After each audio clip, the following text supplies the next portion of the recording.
History in the making. The tempo. Glenn Skywalker.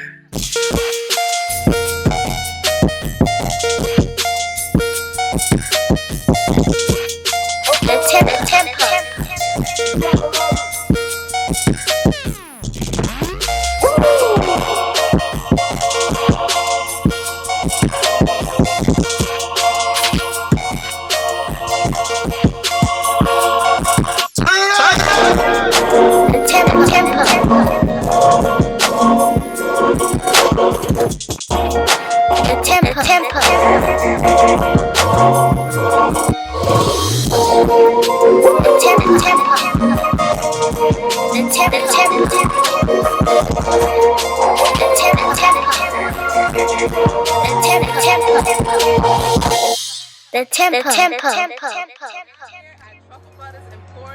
Where we now have Royal Keepers products sold on the shelf. Let's go take a look. So we have here all of our oils and we have shampoos. Each oil and shampoo comes in an essential oil.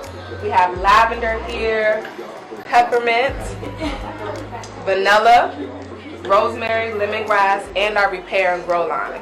And in the shampoos, we also have the same thing. So all of our shampoos come with black African soap.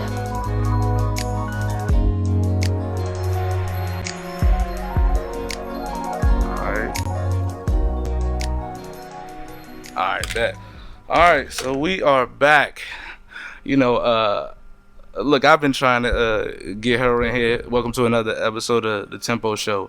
I'm gonna let her introduce herself since she did it so well just a second ago. So go ahead, tell the people who you are. Well, my name is Antionette Oriana Fields, as I just said a couple seconds ago, but I am the owner and creator of Royal Keepers All Natural Hair and Skin Products, and my business is Locks World One Love LLC. Oh, no, that's beautiful. You know, I remember you had dreads not too long ago. I did. I cut them in January. They were long. Yeah. You know what I mean? Like they caught up. And you know, I'm a fan of the dreads. You know, I had mine for 10 years. You did too, mm-hmm. Right? Exactly. I actually I cut them off almost 2 years ago. Almost 2 years ago, but I had them running for like 10 years. So yeah, that's good. I love the look. I absolutely love it. How long were you growing yours? About 4 years. I was going on 4 years. As long as a mug. But I love the short look. I think it's a little bit better. And a lot of people ask me, "Are you gonna go back?" I think I will. Like maybe 5 years from now. Right now, I want to enjoy everything. Like I've had every female style possible.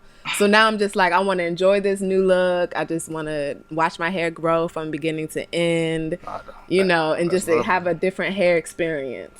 You know, I always appreciate women who have the short hair look because that's confidence, especially in the society that it is today. Yes. Like you gotta have some confidence to be able to like most of the time girls don't even know what their shaped head is. You know what I'm saying? I mean, I didn't know. So you don't even know if you got the hump in the back, the big joint, you know what I'm saying? You don't know what's going on. So that's real beautiful. So what really made you decide that you were gonna go into business for yourself and create this line? The struggle. Facts. The struggle made me do that. You know, I was blessed with my daughter and I became pregnant with her in college at the end of my college career. Oh, wow. And so when I came back home, you know, I was back home living with my parents. I was pregnant and now I'm a single mom. And I had my daughter and it was a struggle to take care of her, to send her to school, to have a job. Mm-hmm. And I ended up becoming very sick with her. And I almost died giving birth. And I had a very rare blood disease. And then because of that disease, I developed a rare bone disease where I was actually unable to walk. I was in a wheelchair. I was on a walker. I had no idea. Like, I know, a lot of people have no idea. Yo, that's crazy. Yo. Yes. And so it was that experience, physically being unable to care for my daughter, to care for myself. My mom literally had to wash me from head to toe. So being that I wasn't able to physically take care of my daughter after recovering from those diseases, I wasn't able to really have a job that could work with my body and my dysfunctions. So I had to start driving Uber. And driving Uber, I started working on my own type of schedule. I was feeling less pain, so I wasn't aggravated throughout the day. You know, I wasn't struggling. I didn't have to limp as much and things like that. And all along, I was hosting a Instagram page called Locks for One Love. And it got really, really big. And so around that time that I was healing from my second or third surgery, I had like 13,000 followers. And my best friend, she was like, girl, what are you doing on your phone? Instagram? Yeah, on Instagram. Are you dead ass? Yeah. So I had like 13,000 followers on Instagram. And so she sees me like typing away on my phone one day. And she's like, what are you doing? I'm like, well, I have this guy that's going to help me run this page because it's too much for me to handle. Like, I can't even do it all. And she was like, what are you talking about? What page? Because she's not really social media savvy. And so when I told her what I had, she was like, what? Do you know you can start a business with that? And so I was like, light bulb. Right. I'm struggling to the ends of the earth. So I decided to dig deep into my natural being, and I used my gifts and my talents to create a product that I've always been doing. And I took that, well, actually, before I even created the product, I opened up Lock, Soul, and Love to actually promote entrepreneurs from around the world, because I had so many followers and they were just following my page like crazy. And I noticed a lot of them were business owners, trainers, making their own clothing line, making their own shoe line, like doing whatever. And I'm like, well, I promote for you guys already, so why don't I just start charging to promote for you guys? I was just about to ask you that. So you charge yes, people exactly. How does that work? Because I've actually, I'm in the process of kind of figuring out. Well, obviously this hasn't been released yet. Like many of the interviews, were actually none of them. Like I have a little bit of the pictures and stuff like that. But I was really interested in learning how it is that how do you get your buzz out there? Like, so my page developed really big because I was giving shout outs to people. So I was putting out an image that was attractive, and I was tagging their name, so they were gaining followers off of me. They were vice versa giving me a shout out, so I was gaining their followers. So we were exchanging followers constantly, and so the page just built up. So I was always having contests and games, different activities, keeping the people engaged, and putting out a picture that's attractive so that I end up on the Explore page or my posts start to go viral. Now I have 91 something thousand followers. I had no idea. Now, mind you, I've known her. Yeah. The way we met, actually, we went to college together. Yes. And so we were the only ones from this area. Absolutely. So, it the only ones. It was crazy down there, honestly. So, they wasn't with the go-go or none of that. Like, none of that DC shit was popping off down there. We had to bring the DC to them. Absolutely. They're like, what's up with that? What's up with your hair? We don't do that down here. I'm like, oh. And then next thing you know, they start doing it. Ain't that crazy, though? Yes. Ain't that crazy? Like, because you remember I had dreads when I was down there, too. And so, like, that was back in the day where, like, even nobody, the styles don't even be the same. Nobody had dreads. You know what I'm saying? And even, like, it's a different type of, let's say locks. Because, like, some people had the Rastafarian, like, really, I just let them rock. You know what I mean? Like, I let it rock. But, there's the newer dreads are a lot more kempt, you know what I'm saying? They're a lot more individualized and a lot more even and stuff like that. So we definitely brought a little bit of style down there. I must say. It was inevitable. Man, absolutely. Absolutely. And the crazy part about it was that, like, after I graduated, I had this idea that, I guess, based off of going to school my whole life, I was like, okay, so I'm gonna go down here, you know what I'm saying, I'm gonna wrestle a little bit, and I'm gonna just get my degree, and then as soon as I graduate, everybody's gonna come running to me begging to throw me jobs. Like that. I had that idea in my head for some dumb reason, right? So then I graduated in 2010. I got my bachelor's of science in mass communication with a focus in public relations. So that's a lot more writing than anything else. I was at first a mass communication, then I switched to psychology. Psychology? That is lit. Yeah. That is fucking lit. So you got your degree in psychology? Yeah. Wow. Was there any particular focus, or it was just just psychology, minor in sociology. Oh wow. Oh no, that's lit. Yeah. That's lit. I'm really interested in psychology. I don't do anything with it, but my mind works with it, so that's all that matters to me. So. That's the tough thing about it, because like certain. Yeah, and I think schools should let their students know that, there are many majors that, are cool to learn and you may be interested in them, but they don't necessarily translate to money.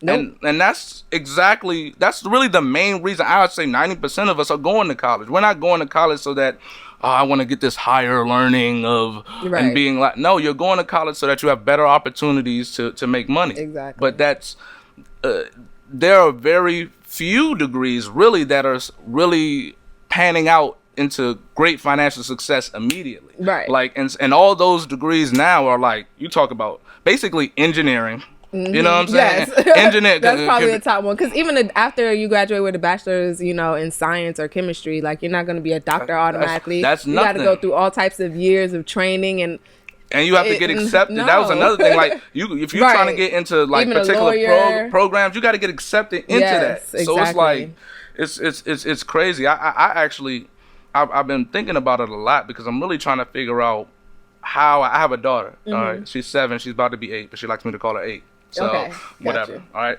and so I'm really trying to decide whether I want to push her towards college. You know what I'm saying? Mm-hmm. Because, like, look, this isn't the old days. You can get if what you want is education and knowledge.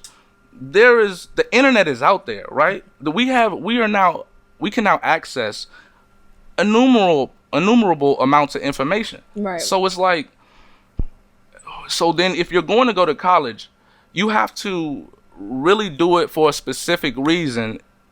And if your reason is to get money, then maybe you should probably think about something else. Mm-hmm. I would just say honestly, because in the job I'm at now, which I don't really talk about, but in the job I'm at now, like people are making $75,000 off the buck, and once 4 or 5 years, you're making $100,000. Right. But this job doesn't require any high level of skill or education, mm-hmm. which is crazy, and that's a lot of jobs. Like, you talk about like a lot of technical jobs, like plumbing, jobs, exactly. like electricians. Anyone can learn. The list goes on of these jobs that are paying more than to this college track that they're force feeding us. I agree. From the time you start going to school. So I don't know. Like, I think I just got to really understand what it is that she wants to do. My thing is, because I've thought about that so many times, and what I will say is, like, I literally just made this my Facebook status. I became smarter when I started teaching myself. Facts. Point blank, period. I am an extremely intelligent person and know a lot of information that the general public will have no idea about. Absolutely. Because I teach myself. Now, what I also say, and I've even had this conversation with my parents, is I wish that I was not taught to think that college was the only way that we survive and walk into this world. Right. It's like, and our parents push that the same. The parents push it too. It's like, yo, you gotta go to college, because if you don't go to college, that's it. That is, there's no other option. First of all, that is a lie, because half of these kids, when you come out of college, you are not making college educated money. And you're in debt. Period. And you're in crazy debt. So like, I'm completely for letting a child to discover what their abilities are, and then focusing on that. Go to a trade school. Absolutely. You should get education in something that interests you, because whatever interests you may be something that's from the heart, because you're not forced to learn it. Like, I wasn't forced to learn how to make hair products, but I could tell you everything about herbs and natural medicines and things like that. But I was never forced to learn it. I did it because that's what I love to do. So you take that, and then I wish that instead of going to college, UNCP, that I would have went to an education where I got trained and got my degrees and certificates in hair, and got my degrees and certificates in essential oils and herbology and all these other type of things that I actually work in now, and that I create from my own hands. So imagine how far I could really be in my business if I would have had the proper education and understanding about that from the beginning of time, rather than me discovering it on my own. Oh, that's real. Like, it kind of brings me to my next point, where I was actually wondering. So, as far as the products themselves, is there a real difference? Because you have a lot of, almost all hair products typically say, oh, this is super grow, miracle grow, grow, right? And I would say, us as black people, like, we try them all, and a lot of times they don't work. Do you know specifically why some of these mainstream products on the market right now don't work? And yeah, sure. One thing is for sure is that store-bought products, anything that you're going to get out of like a general store, like a Target, Walmart, CVS, store like that, they have to have longevity for their shelf life, because they're having such big loads worldwide. And so that means that they have to have some sort of unnatural chemical or preservative in their product. So therefore, it's not 100% pure. Usually those products may say made with natural ingredients or made with natural ingredients. So therefore, it's not a pure product that's really, really going to benefit you. It may have things that are counteractive. Right. So to the goal you're trying to achieve. Exactly. That makes sense. Whereas in my products, we don't have none of that. Everything can literally be picked straight up off the ground and can be created into an oil in your own house if you choose to. Does it cost more because it's yes. natural? Does it cost more to make? Yes, absolutely. Because it's not man-made. It's not made in the lab, in the chemistry lab. So it takes a lot more work to get it. Takes a lot more work to transform the material. So you're taking. Is it more money or just more effort? Both. Because you got to pay the people to do that extra work. That's They're real. going out into a real forest. They're going out into a real farming land or playing field or something to retrieve these products. Or it's being shipped from other countries.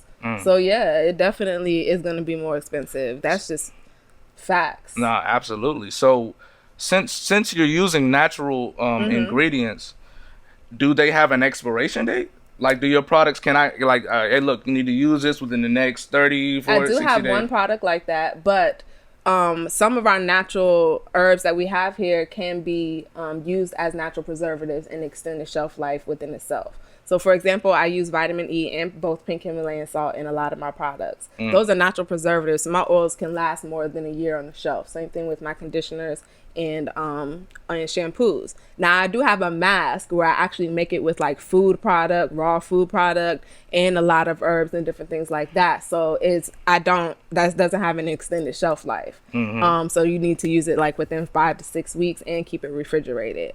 So I do have one product like that, but that is standard because, I mean, you eat a fruit, your fruit's not going to last all day, you know? That makes sense. So if you're going to use natural products, that is a possibility, but you can find other means to put natural preservatives in those products. I mean, that makes sense. And a lot of people, they want to understand, like, you know, people aren't stupid. They want to understand, like, why is this gonna be better than somebody else, you know, because a lot of people try to hit them with the bullshit, like that's for me, like if you're gonna tell me that something is true, then you got to tell me why it's true. You can't just tell me that agree. This does that. Okay, why does it do that? You know, and that goes with anything. Like, you could talk about people try to tell you their whole ideas about why things should be this way, and I was like, oh, well, okay, all right, well, let's get into detail about what you're talking about. You know, because that's where the meat of it is. You know, like the core, the foundation of it. So is the business financially viable over the long stretch of time? Let me tell you something. I was wondering because it takes a lot of work, a lot of money. When I started my business, I was driving Uber like 14 hours a day, Sunday through Sunday. Like, I get up, take my daughter to school, drive Uber, pick her up, bring her home, feed her, put her to bed, go back and drive Uber, get 2-3 hours of sleep and do it again. Like, literally, that was my life. And then I was doing hair on the side, and then I was doing my little Instagram promoting other entrepreneurs. I wasn't making more than $20,000 a year doing all three of those things. Like, it's not easy. When I started my business, I've been in business for 2 years, and I've been making products for like a year and a half now. I don't do none of that. This is all I do. So I have literally increased my income more than 6 times what it was. Like, a lot. It is the hair industry, and it is the natural hair industry. It is a billion dollar business, and I'm getting my $1 billion right now. So therefore, this has become my complete full-time job and passion. So I couldn't be more excited. Like, I don't have to wake up to drive Uber at all. Like, y'all don't understand. That's a big deal for me. Don't be shitting on Uber drivers now. I'm not. But it's to come up when you drive Uber to get in Ubers. No, you know what I mean? Absolutely. With no problem, without having to be broke after I pay for the Uber. Man. So it's a big yes. That's a blessing that you can really do something that not only, and you know, a lot of people, that's what people want. People want to be able to do what it is they love, what they're interested in, and be able to make money off of that. Exactly. But that's not, you know, you hard. found it. It's hard as fuck. It's hard. It's hard as fuck, and a lot of times you got to be willing to, you gotta really be willing to just really not make money. You know what I'm saying? Oh, For a while, you know, before you really, if you're really passionate about what you do. Yes. And that's the same thing with like this podcast thing. I was actually I was at work and I talk to people all the time, and you know, like people would just be like, "Oh man, you kind of knowledgeable, man. You should do something with that." And I'm like, "Yo," and I had been thinking about it for almost a year, and I was like, "Oh man," I kept bullshitting on it though, you know, and because I was making enough money to support myself comfortably, I was like, yeah, I was like, but you need a purpose and meaning in your life, you know what I'm saying? And it was like, if you don't have that, no matter what amount of money that you make, you still won't be happy. Yep. And that's what I found myself doing. I found myself, all right, so with that, whenever I got extra money, I would just fuck off with. Or like, you know, other than take care of my daughter, like I was partying, doing other bullshit with it, you know, just not really paying attention to it because I never really had a goal set in mind. And so, you know, I was thinking about it. Sense. I was actually, you know, it's funny you talked about psychology because I was there's this psychologist named Jordan Peterson or whatever. So he's kind of a popular Canadian scientist, and he really talks about accepting responsibility for yourself and giving yourself a break. Like and don't compare yourself to other people. The only person you can compare yourself is who you were yesterday. That's the only way that you can improve because you don't know that person's life.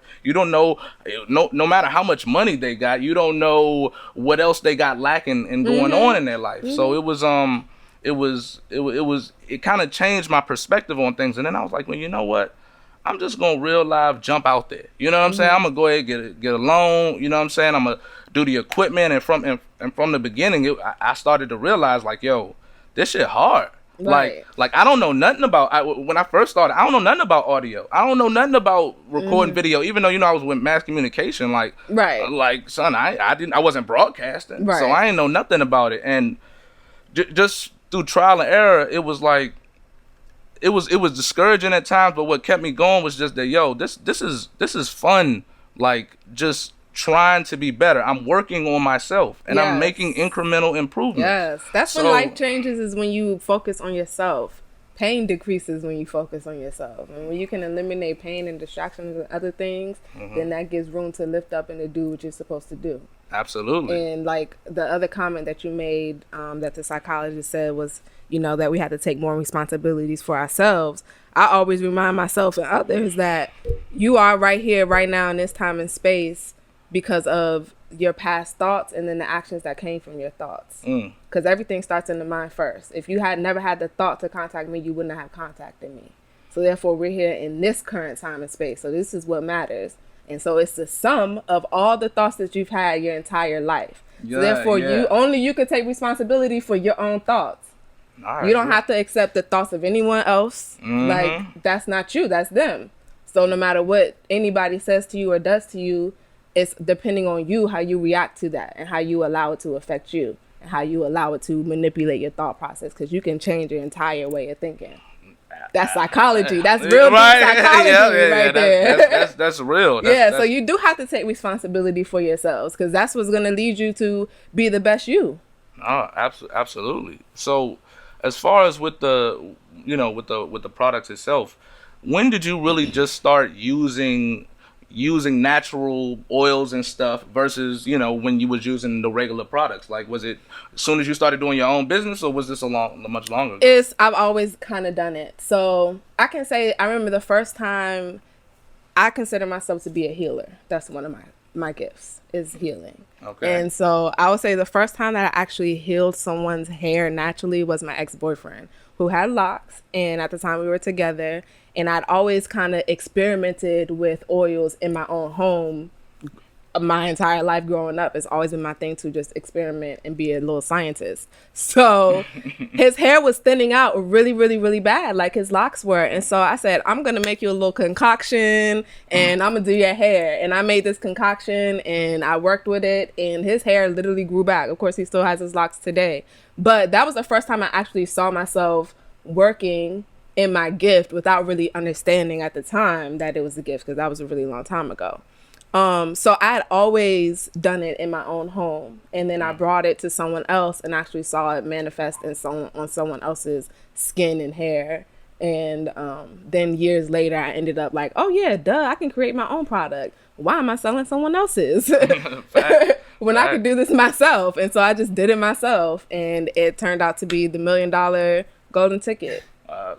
Lit. You know what I'm saying? Lit. So, Yes. but does this work? Like, let's say, is this only for women who are trying to, or women and men who are trying, who have natural type of hair? No, it's for all hair types, all skin types. It doesn't matter if you have a perm, dye, weave, whatever you got. It's But gonna isn't work. the treatment that you're doing, like if you have a perm and you're getting tracks and things of that nature, Your aren't you hair- just kind of counteracting, even if you're using this? No, because your hair can still benefit from it. So, like, for someone that has dye in their hair is more likely to get dry, Right, more right. likely to break off. But if you're using these natural oils, you're still giving your hair the nutrients that it needs to actually not dry out so quickly or to not have such an extreme negative reaction. So you could be really saving your hair from those chemicals.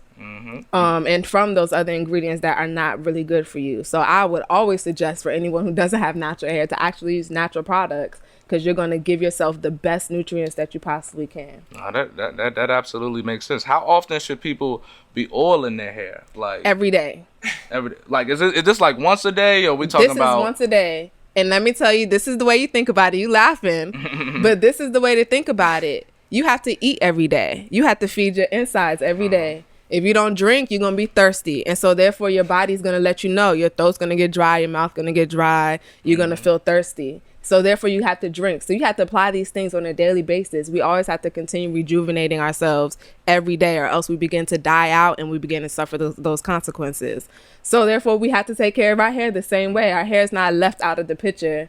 You put on lotion every time you get out the shower, or else you dry. So if you're not moisturizing your hair, it's going to be dry and then you're going to suffer the consequences. And so that's the way to really understand it. It does matter. It makes a big difference. Is there are there laws and licensing that's involved when it comes to curating the oils and kind of taking these natural things that are coming from the There are rules. There are formulas that you should follow in working with like certain essential oils and like herbs and things like that, because too much, too little, they all balance and counteract and create. It's chemistry. So yes, it does make a difference. And I do know that there are FDA regulations and things that you have to follow as far as producing your products, mass production of your products.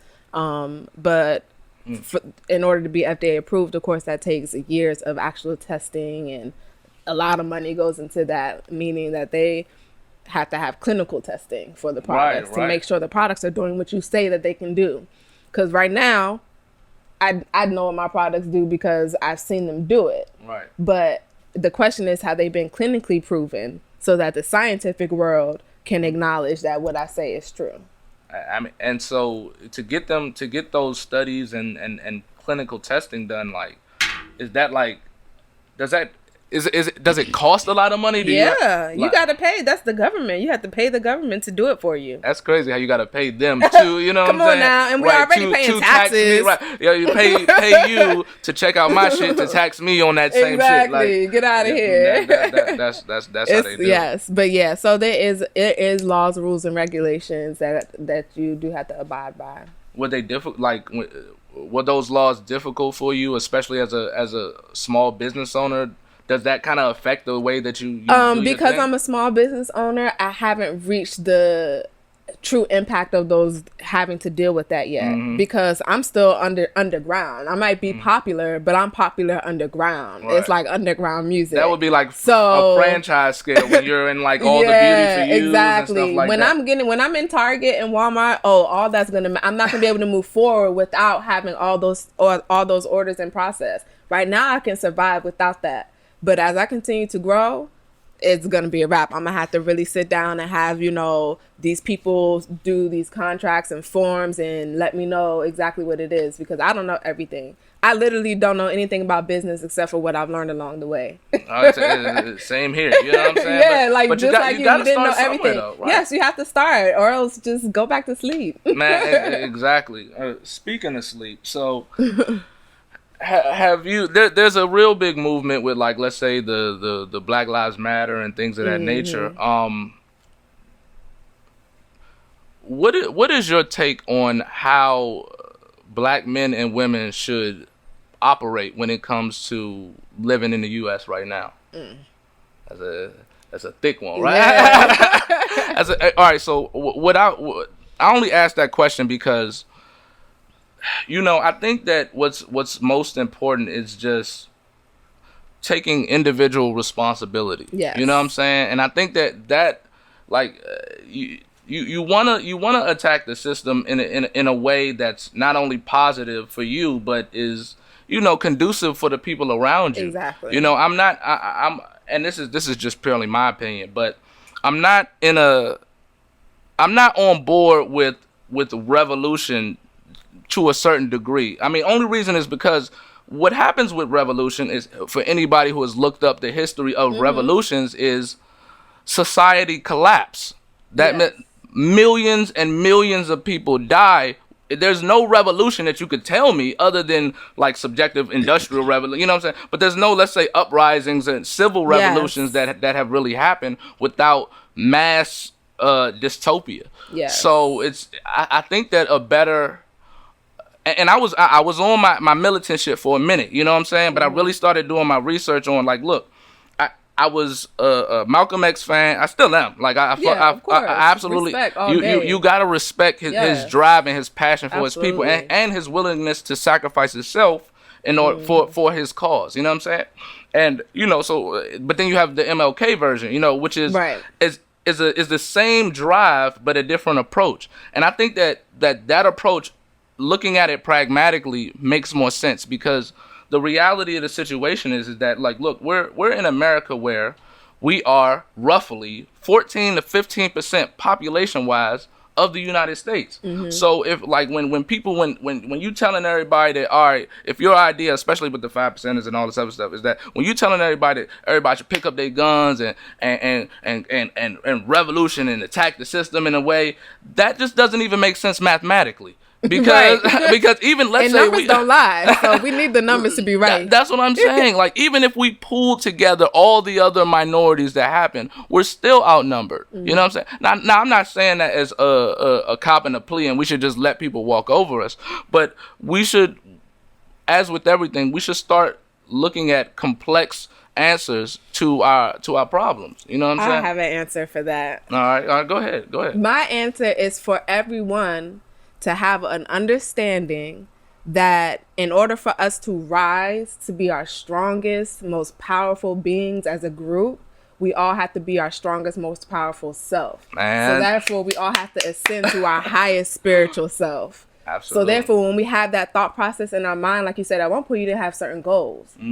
So you weren't ascending anywhere. You were just stagnant. Just going with the wind, going with the waves. Usually leads But imagine what would happen if everyone had the goal to ascend to their highest spiritual self and manifest that into the physical realm. You know how strong and powerful it would be? It would be unstoppable. The world would be almost pure. Because we would all be doing the same thing. And so therefore we would all be working like a well-oiled machine. And you'll realize that when you are at your top, you are affecting all the other people around you. We all benefit off of each other. You can benefit off of me right now. I could benefit off of you right now. So therefore we're operating together. When two heads butt, like the Bible says, it's more powerful. Absolutely. So if we all have that same idea and goal in mind, and we all actually do it, rather than just think it or say it, but actually do, because knowledge is great, but only when it's applied. Absolutely. So if we're actually applying these concepts and these thought process and these practices and being the best person and manifesting our real gift and power, then who can say no? Who can stop us? Nobody. I would totally agree with that. And I think that kind of going more into the self-responsibility, you really have to humble yourself to understand that, look, you make mistakes and there are things wrong with you. Like as bad and as tragic as the world is, and you can look at every religion, that's one of the main themes is that life is suffering. Okay? Yep. No matter where you're at, life is suffering. Yes. And it's our job to mitigate that suffering and try to bring about the best possible scenario that we can for ourselves and for others. Yes. So what that means, I think, is that in order for, like, I'll just talk about a personal experience. Before I even started getting better as far as a person and spiritually, I had to really be honest with myself about the bullshit I was doing. You know, even like, and it's easy because you can compare yourself to, when you compare yourself to other people, like, well, shit, I ain't doing that bad. You know what I'm saying? But that like, you're missing the point. You're like, you have shit wrong with you. Of course. I had shit wrong with me, and I still do. And you're still going to have shit wrong with you every day. Exactly. But you have to be as diligent with that as the work that you're going to put in anywhere else. Consistency. Right. On understanding, being honest with yourself about the things that you do wrong, and at least trying to be better, day by day. You know what I'm saying? And that's what I'm saying. As long as we have that goal, therefore we're working towards something. Like, of course, nobody's perfect, because I sure enough am not. Man, you know, that's neither, definitely nobody's perfect. But as long as we are actually working towards something as a better me, like you said, than yesterday, then that's what's gonna matter, because you're gonna see increase. Oh, that's real. So, you said you had a child, right? Yes. How old is she's 6? She's 6. Okay, yes. So just a little bit under. Yeah, she's 6. So, to kind of go piggyback back on the educational aspect,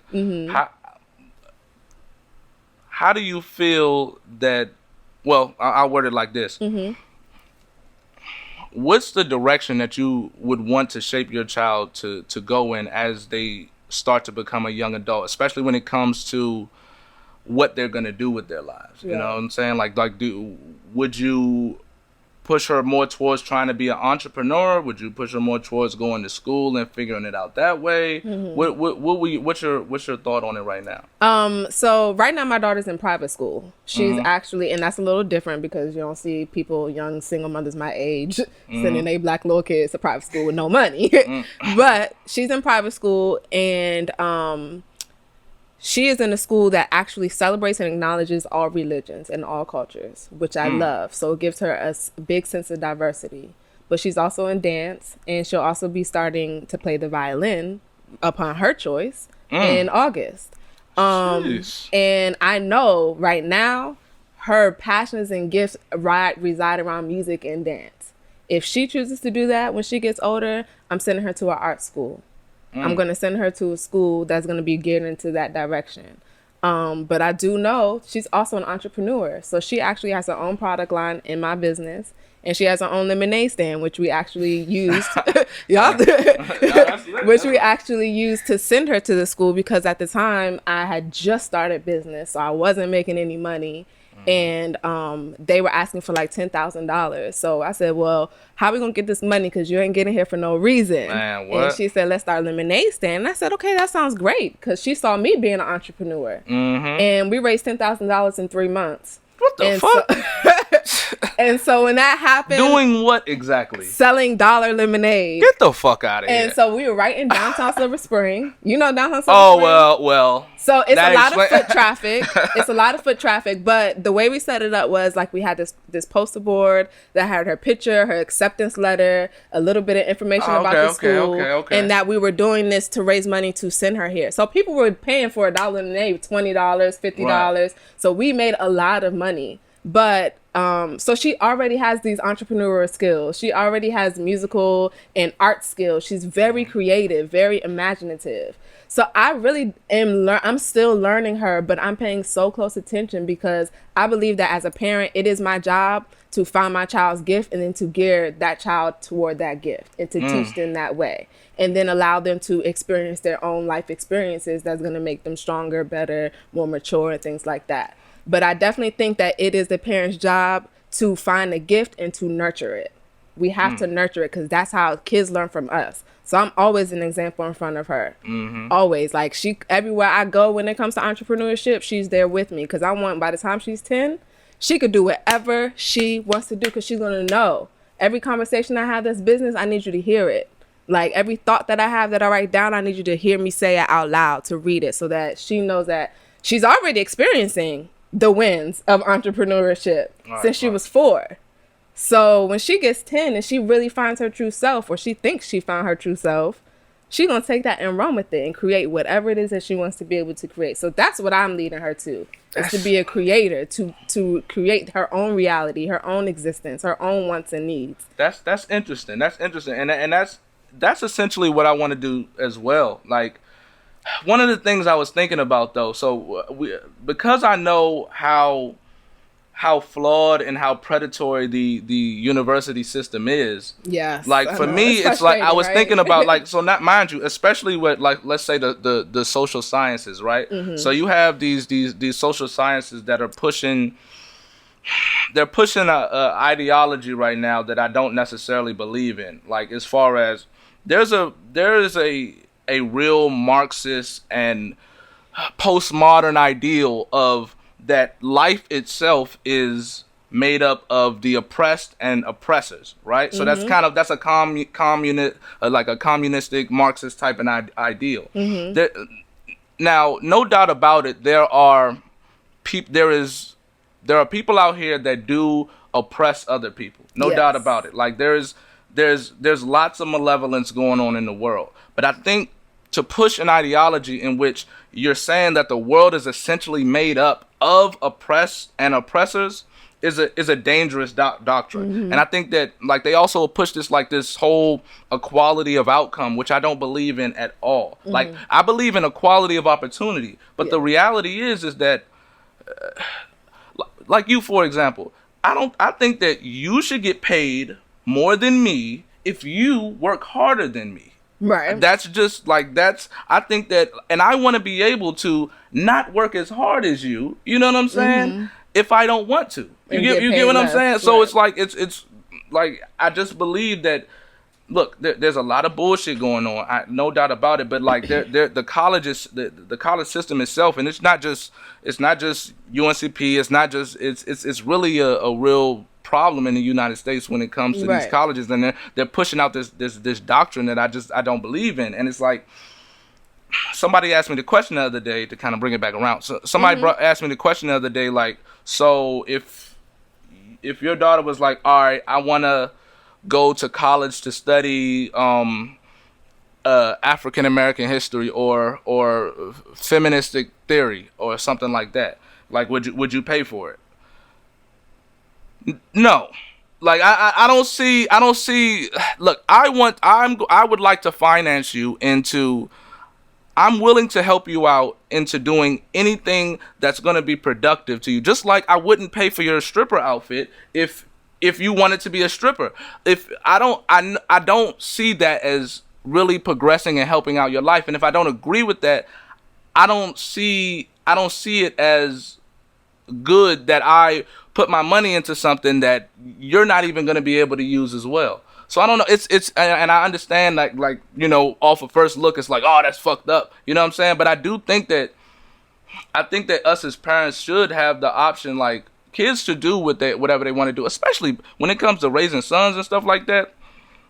Like you got to understand, sir, that you got to go out here and get it. You know what I'm saying? Like you need to go out here and get it, especially as a black man. You know what I'm saying? Right. And I want to help you facilitate that. You know what I'm saying? Right. But I think that's counterproductive if I spend $60,000 sending you to Clark, Atlanta to study African American history.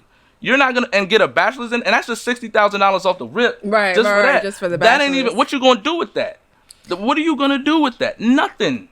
Okay, I get what you're saying, but I also have to say this. All right. I understand, but I do disagree a little bit. Okay. My thing is, you don't know what she can make out of it. And the reason why I say that is because she could be an author. She could be a talk show host. She could be working in African American studies for the government. She could be doing all sorts of stuff where she makes a lot of money that you can't fathom with your mind.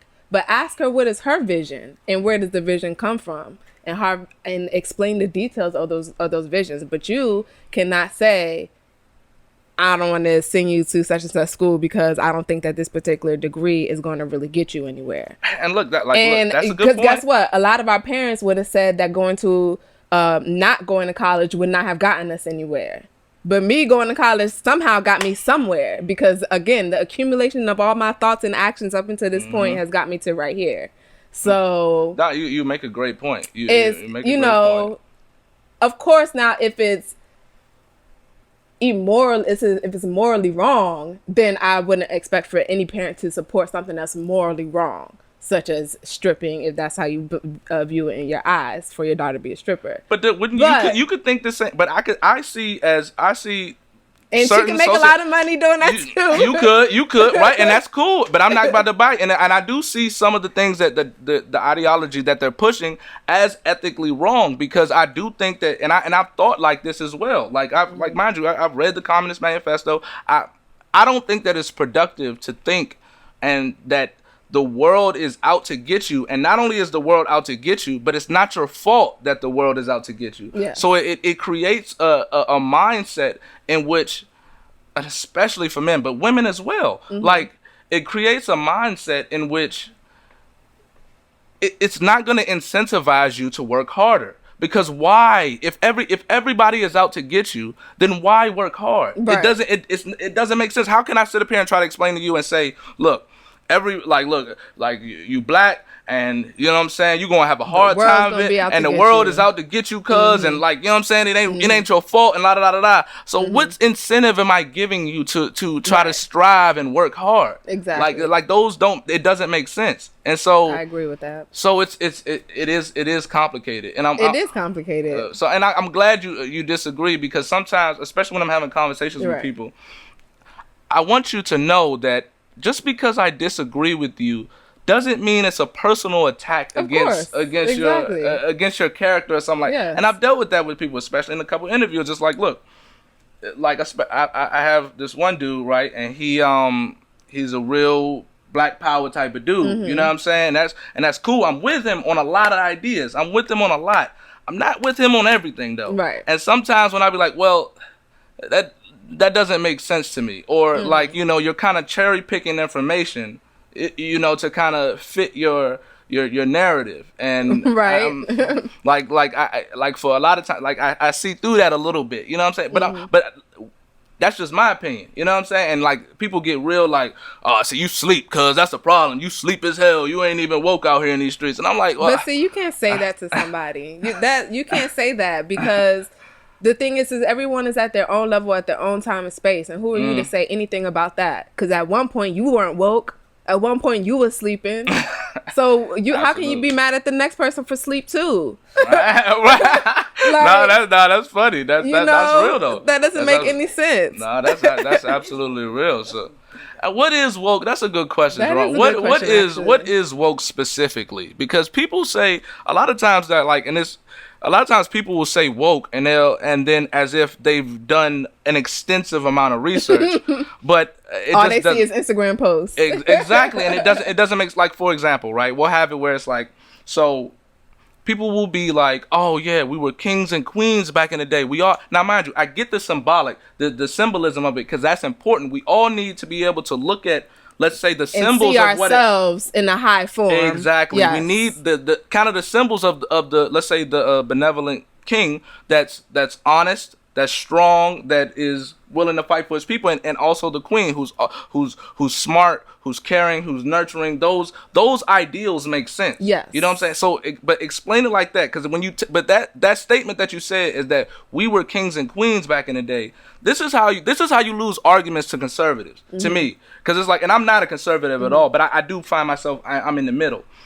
You lose arguments because when you say statements like we were kings and queens back in the day, that does not make sense, because the reality is the government structure of a king and a queen is a monarchy. And so you can go back to Egypt, like 3500 BC, and the reality was there was the nobility was roughly about, well, like I think they said roughly about 100 people, right? Right. And there were 200,000, and only one is king and queen. Exactly. I get what you're saying. Like statistically, it's almost impossible for you to have been related to them. Right. You know, and I was like.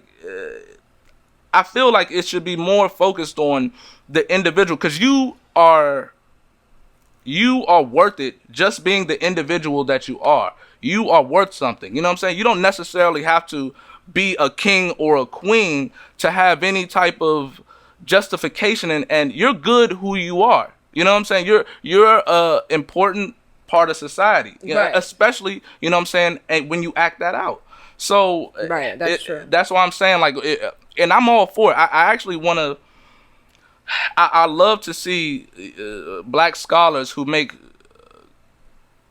credible and strong intellectual arguments against conservatives and people who are not interested in our progression. You get what I'm saying? And I feel like sometimes a lot of the people that are our representation, you know what I'm saying? You'll have people like, you got Al Sharpton and all these. I feel like people that are representing us, especially when it comes to the media, they charlatans in a sense, because I feel like they know, like, you have done the research and so what's real. Why would you even I say the same thing. That's what what the real deal is, and like people acting like, oh, I can't say nothing bad about Barack Obama because he was black, right? Now, I love the man, you know what I'm saying? I absolutely do. But like with anybody, we have to be able to criticize as well as big them up when it's needed. Yeah, when it is what it or is. You're not being or you're not being credible. And that's and I think that sometimes that's the problem. It's the same, it's on both sides, because people will defend, Bush and Trump to the highest ceiling. You know what I'm saying? And then you'll have other people that'll defend Obama to the highest ceiling. And what you see is that to me, sometimes you're being intellectually dishonest, because either you're purposely leaving out the information, or you know it and you just have an agenda. Right. So I don't know. It's wild. So, to what you were talking about, a lot of people saying, oh, well, we were kings and queens, back in the days. It's true. But I think the reason why that is said in that sense so much... I'm sorry about these fucking gnats. It's okay. These gnats be killing me out this one. I can't get rid of them. I'm okay. So I think the reason why people say it in that sense is because for so long, we have been taught to not even acknowledge that history. And imagine if when we saw these electives running for all these different types of people, if they were all black. We would have a completely different mindset on the power that we have. Right. And right? What you can achieve. So like you said, what you said is true, that we are all important as a unique individual to society. But a lot of people don't know that, because they don't see that. They don't see that that kings and queens were black faces and not white. So therefore they don't know that they are important individuals. So therefore we have to openly say so that you can know. You know what I'm saying? So I think that's why that people say it in that sense, per se. When you can't intellectually counterpart that and be like, well, only like 1% of the entire black population even had a chance at being a king or a queen, which is facts. But yet I've never seen a whole army of all straight black people fighting for their country. That's what I never seen. That's the real. I mean, but in history though, like, and that's what I'm saying. Like there are countless. The Ottoman Empire lasted longer than the Roman Empire, essentially, and that was black people. Like, that was black and Middle Eastern people. Really, they looked more like us back in that day. Like from I think 600 AD, right after Muhammad died, and it was all the way up to like 11 to 1200. That's a 600 years in which they had a stranglehold on the you know what I'm saying, on the entire world. And so, whether you agree with their tactics or not, like you're right. We don't learn about them. You know what I'm saying? We don't learn we learn about Western values and a lot of things. The educational system is not designed to amplify our learning abilities and techniques. And when you go to Africa, they have a whole other set of learning techniques and abilities that they use, and their kids be geniuses. But we are getting dumbed down from the moment we're born, when they're injecting these mothers with all types of pain medication and stuff like that. I heard, have you heard of that's a whole nother subject, but it's true. It all adds up. It all matters, It all matters, and in the big picture, the little things like that matter. No, that's real. Like, I remember, like, Brother Polite was talking about how, when babies come out the womb, they like doing all of this because you just gave the mother, like, because they're high. Because they're high, and they talk about like that you shouldn't. Like that the whole, it's unnatural for you to lay on your back and have the baby that way. Yeah, you're supposed to squat. Right? Yeah, that's what I was saying. I was like, yo, that makes a lot of fucking sense. But yet we never knew that. So imagine, I never knew that until after I had my child. Now, mind you, I had a C-section because I had a completely different story. But right. I never had the even idea that when I had this baby, I want to squat. Or I want to, do it and give a water birth, because we're born into water. We live in a water sack for a whole 9 months while we develop. Those type of things are important. They don't teach us nothing about that, because they want to dumb us down. So therefore, the educational system is geared toward the other race to prevail.